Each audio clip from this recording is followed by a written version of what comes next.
Assalamualaikum semua. Hari ini saya akan kongsikan cara-cara membuat kuah lodeh yang akan dimakan bersama lontong daun pisang. Dan bahan-bahan yang saya tumiskan ini adalah lengkuas, kunyit, bawang putih, bawang merah dan juga serai. Setelah di blender, tumiskan semua.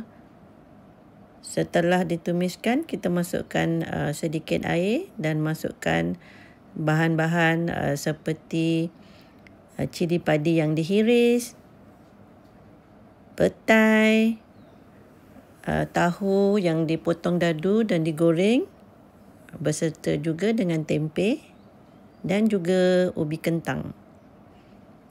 Okey, setelah masuk bahan-bahan semua, saya akan kacau-kacau dan bagi ianya mendidih.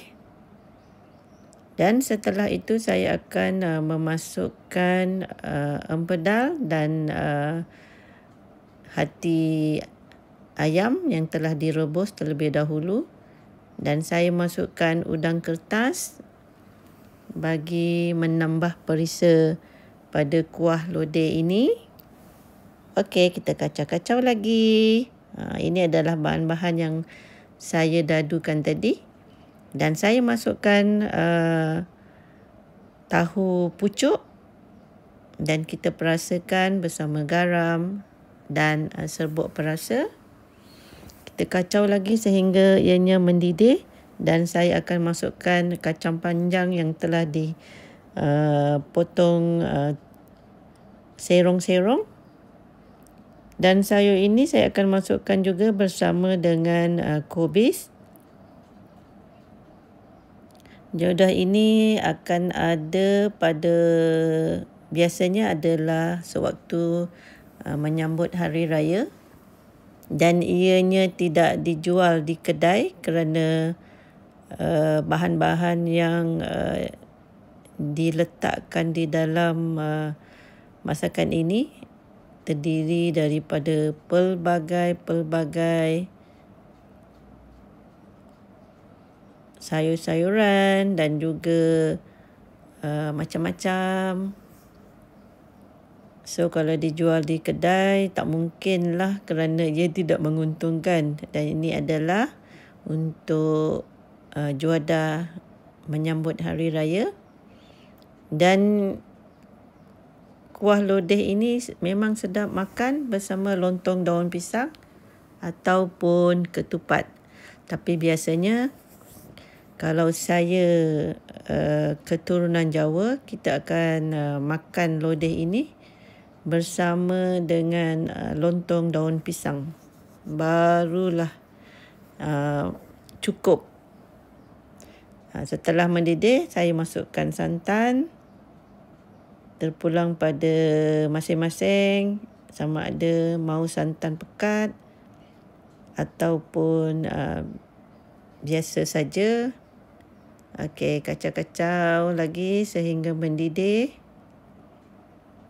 Dan kuah lodeh ini hampir siap.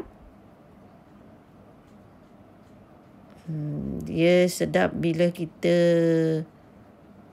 masukkan petai. Petai ini adalah bahan yang sangat penting dalam pembuatan kuah lodeh versi raya.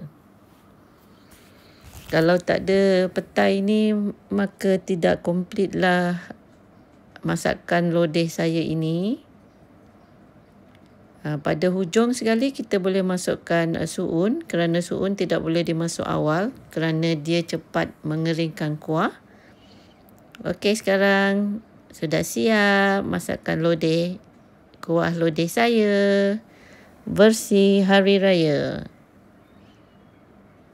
Dan kuah lodeh ini memang komplit bila kita makan dengan lontong daun pisang. Ini adalah satu masakan tradisi ibu saya dan dia diturun-temurun oleh adik-beradik saya.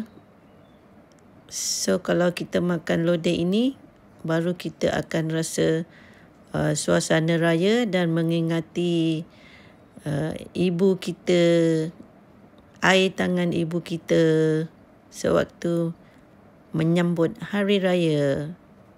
Okey, sudah siap lontong daun pisang. Kepada semua, boleh mencuba. Dan ini adalah versi kuah lodeh Jawa. Okey semua, selamat mencuba. Assalamualaikum. Bye.